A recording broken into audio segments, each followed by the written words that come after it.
All right, fellas, in this video, I'm going to explain exactly how to break through any weight loss plateau and make it super, super simple. This works 100% of the time. I know that's a crazy thing to say, but it's just math at the end of the day, okay?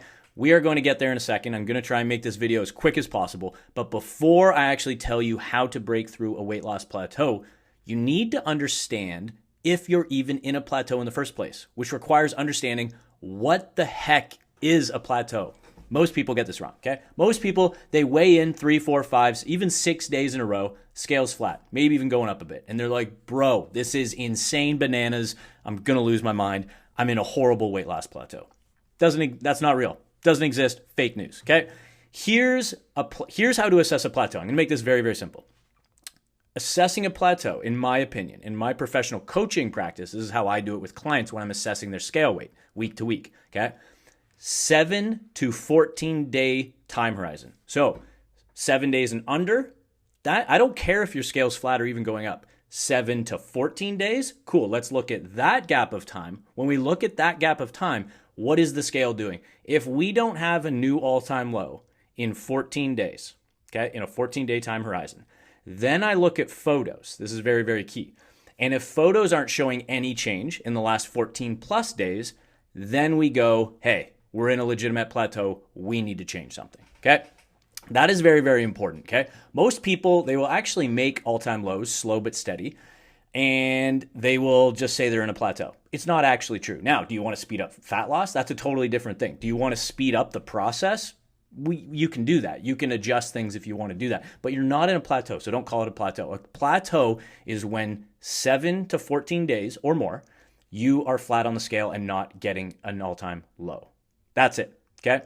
Anything under that, so 7 days or under, that does not count as a plateau, okay? That is just a slow scale that is delayed. And the scale is a metric and it is a tool that is delayed. It is a lagging indicator for what we're actually looking for, which is fat loss. You need to understand that. So that's why hitting the same weights on the scale over and over again, and even a little bit higher some weeks, is totally fine if 7 to 14 plus day time horizons, we are hitting new all-time lows. That is how you assess it. Now, move on to the next part. How do we actually break through this if we are in a legitimate plateau, okay? So 7 to 14 days, okay? Day 0, 7, 14, for argument's sake here, okay?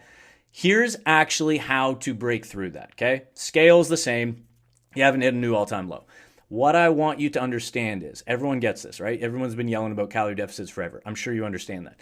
Now, once we understand that concept, let's apply it to this. So if we aren't hitting a new all-time low in the time horizon that I just stated, that means by definition, we are eating maintenance calories for the amount of calorie output and movement we are doing.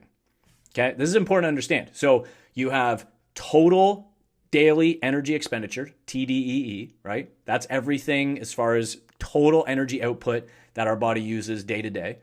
And you have total calorie intake, okay? Now those, when they match up and they're equal, you don't see weight loss or fat loss, okay? We need to skew that in favor of intake being lower than output. That's a calorie deficit. I'm sure you understand that. Now, once we understand that concept, we apply it to this. Well, if we're hitting a plateau and if we're in a legitimate plateau and we're hitting the same weights, 7 to 14 plus days with no visual changes to photos either, that means we need to change one or two variables. We got two sides to the equation. We got intake and we got output. We can decrease intake and we can increase output. Or we can just change one. We could increase output and just keep intake the same. Or we could keep output the same and decrease intake, right? So it's really actually you have three options with two outputs. Two outputs here, three options. You change one, change the other one, or you change both. That's it, okay? Now, how do you determine which to do? So this is what I would do. If your steps are already high, you have a physical job and you're already moving a high amount of steps. What's a high amount of steps? I would say if you're moving 12,000 minimum plus steps. So if you're hitting 12K steps, 15K steps, or higher than that consistently on a daily basis, I'm saying on average, not like, oh, I mostly hit that. No, I mean on average, that works out to be that way when you look at your over a weekly and monthly time horizon. Your daily average should be 12K or higher. If it is, I would put you in the category of high steps, okay? Now, if that's the case, you're just eating like a fat ass. You just need, so that means go back to the equation, you need to decrease intake. You probably don't need to increase output. You could, in theory, sure, but I don't think you need to at all. The output's already relatively high. Remember, you have workouts on top of that as well. And that is going to make things extremely simple for you. Now, if your steps are inconsistent and you're averaging maybe sub 10K or around 10K or under, that's where I would push up to 12K.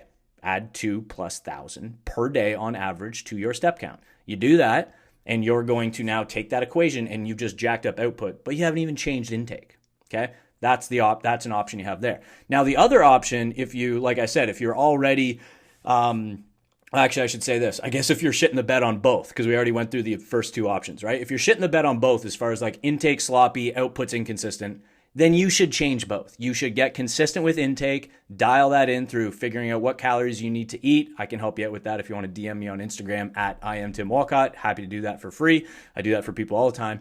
And then output. Then you got to get your steps up. So you got to do both, right? At the end of the day, just to put that all together, you got three options, okay? You can decrease intake, you can increase output, or you can do both, okay? And you only do that if you have not hit an all-time low on the scale on a 7 to 14 plus day time horizon. That is it. Anything else is noise, it's speculation, it's making shit up, and it's based on feelings, okay? And so many people make decisions with their diet choices and with their fitness plans in general and their goals. They make all of this up based on, I feel this type of way. Dude, vibes are great, but you need to know how to use vibes to inform management, and you need to take vibes and pair it with data. Trust me, big vibe guy here, but you need to have data. You need to have data. You cannot rely on vibes alone. So hopefully that gave you a good, like, pragmatic, logical breakdown of how to, basically how to understand what a plateau even is, how to assess if you are in a plateau, first of all, and then what to do about it once you've established you are in a plateau, okay? Subscribe for more to the channel. I make videos like this every single week.